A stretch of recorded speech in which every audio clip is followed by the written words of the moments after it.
ምንድነው ያሳጣሁህ? ምንድነው ያጣሁህ? ይቀራል። ከዚህ ዓለም ምንም ይቅር ነገር ስለሌለ መኖር አልፈልግም። ተንብቶን አለችም ብላ ስትነግራት በፍጹም አላምንም ያለችው ወይዘሮ ማርታ እህቴ እኔ ቤቴ ላይ እንደዚህ አታረገኝም በማለትም ትከራከርላት ቀጥላለችም። እናም እንግዲህ በጣም በሚገርም ሁኔታ አሁን ላይ ግን ወይዘሮ ማርታ ለምንድነው የሁሉ ግፍና በደል በእኔ ላይ በማለትም በጣም እየተናደደች ነው። መዲ ከራሴ በላይ ነበረ የማምናት፣ ከራሴ በላይ ነበረ የምወዳትም በማለትም ወይዘሮ ማርታ ትናገራለችም። በሌላኛው በኩል እናም እንግዲህ መዲም እንዲህ በማለት ተናግራለች። አንቺ እኮ እህቴ በጣም ሞኝ ነሽ፣ የሚያደርጉብሽን ነገር እያደረጉብሽ ያሉትን ነገር ምንም ነገር አልገባሽም፣ ሲገባሽ ግን ታውቂዋለሽ በማለትም ተናግራለች። አንቺ ላይ በጣም እየተጫወቱብሽ ነው። እናም ዳጣንም ቢሆን የተወለደውም ልጅ የአንቺ ቤተሰብ የአንቺ ልጆቹ ነው የሚመስሉት። ያ ማለት ደግሞ የጋሽ ደረጀ ልጆች ናቸው በማለትም ተናግራለች። ግን ደግሞ እቺ ሰራተኛ ያለ ምክንያት 20 ምናምን ዓመት እዚህ ቤት ውስጥ አልተቀመጠችም፣ የሆነ ነገር ቢኖራት እንጂ ብላም እንግዲህ አይኗን ልትገልጥላት ሞክራለችም። ግን ደግሞ ወይዘሮ ማርታ ከብዙ ዓመታት በፊት ከሰላም ጋር በፍቅርና በሰላማዊ መንገድ እየኖሩ ስለነበረ ምንም ነገር ልትጠራጠራት አልቻለችም። ግን ደግሞ አሁንም ማለት ነው ለሰላም የምታደርግላት መልካምን ነገርና ከሰላም ጋር የሚነጋገሩትን የሚያደርጉትን ነገር ማለት ነው በፍጹም። እናም እንግዲህ አሁን ላይ ወይዘሮ ሰላም ወደ ቤት ልመለስ ባለችበት ማለት ነው አሁንም ጋሽዬ ወደ ቤት መመለስ አለብኝ በማለትም ተናግራለች። ምክንያቱም አሁንም ሰላም ማለት ነው እዛ ቤት ውስጥ የሆነ ነገር ትፈልጋለች፣ ማለትም የልጆቿን መብት ማስከበር ትፈልጋለችም። እናም እንግዲህ ከዚህ በኋላ ወይዘሮ ሰላም ግን መመለስ የምትፈልገው ወይዘሮ ሰላም ሆናን ነው እንጂ ቤት ሰራተኛ ሆና አይደለም።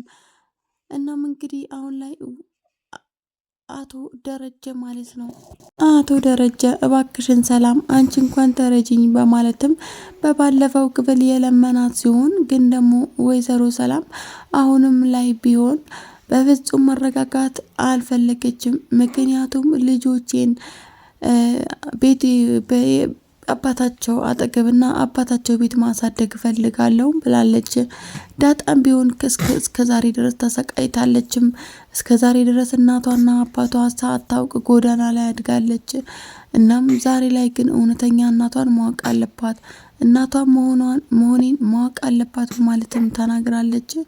እናም እንግዲህ በፍጹም ይህን ሊሆን አይችልም በማለትም ይህንን ነገር በእርግጥ አንድ ላይ እናሳድጋለን፣ ግን ደግሞ አሁን አይደለም፣ ተረጋጊ በማለትም እንግዲህ ተናግሯታለም።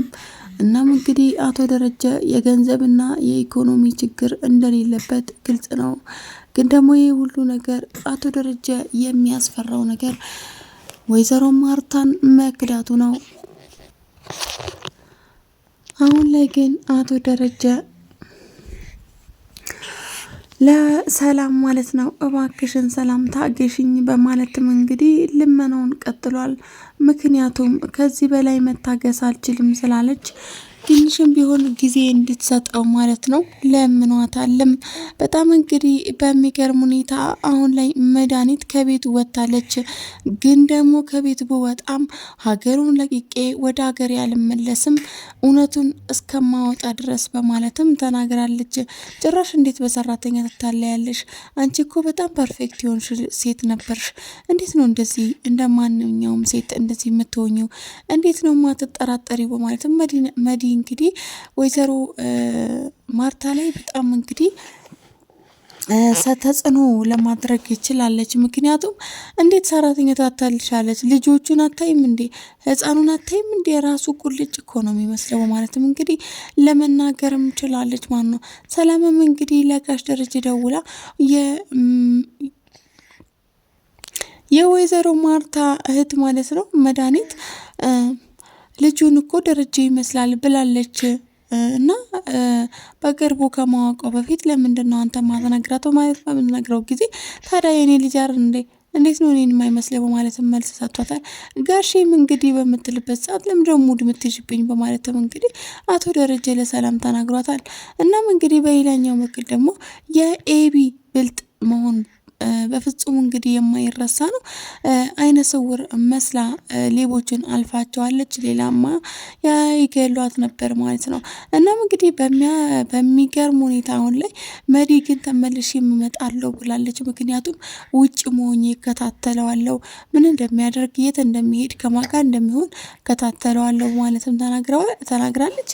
በሌላኛው በኩል ደግሞ እኔ እኮ ሲንግል ማሞኜ ነው የምኖረው፣ ለምን ደግሞ አትፈቺው ለምንድን ነው የማይቀርብሽ ሰውዬ በማለት ነው የተናገረችው። ግን ደግሞ ወይዘሮ ማርታ በጣም ስርዓት ያላትና በጣም ስርዓት ያላት ሴት ስለሆነች በፍጹም መዲ እንደዚህ አይባልም ያምሻል እንዴ በማለት ነበር የተናገረቻት። በስተመጨረሻም እንግዲህ አሁን ላይ መዲ ማለት ነው ከቤት ተባራለች ኦልሬዲ። ሰላምም እንግዲህ ወደ ቤት ለማምጣት እየተዘጋጁ ነው። ክላሷ የልጁ ክላስ የልጁ አልጋ እያስተካከሉ ነው የሚገኙት። ምክንያቱም የአቶ ደረጀ ወንድ ልጁን ወደ ቤት ሊመጣ ስለሆነ ማለት ነው። እና አቶ ደረጀ ደስ ቢለውም ግን ደግሞ ከማርታ ያው ማርታን ከሷ ቢሆን ደስ ይለው ነበረ፣ ግን ደግሞ አልሆነም ማለት ነው። ከምንም ይሁን ግን በቃ ደስ ብሎታል ወንድ ልጅ ስላገኘ ማለት ነው። ሌላኛው መዲ እየተጠቀመችበት መንገድ የሄደችበት አካሄድ ምንም ነገር አያምርም ማለት ነው።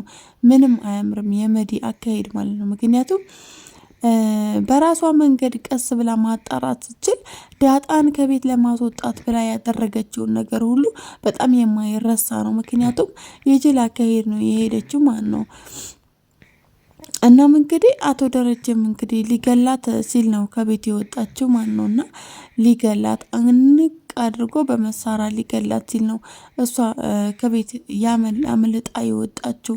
እናም እንግዲህ በጣም በሚገርም ሁኔታ አቶ ደረጃ አሁን ላይ ሰላምን በቃ ወደ ቤት እመልሻለሽ፣ ሁሉንም ነገር እነግራታለሁ፣ ለመዲም ለማርታም እነግራለሁኝ በማለት ተናግሯል።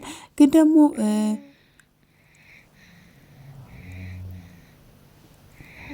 ኤቢ ደግሞ ማን ነው ልክ በእናቷ ላይ የተሰራው ግፍና በደል ባትደግፈውም ግን ደግሞ በቃ ደስ ብሏታል። እህት ወንድም ስላገኘች ደስ ብሏታል።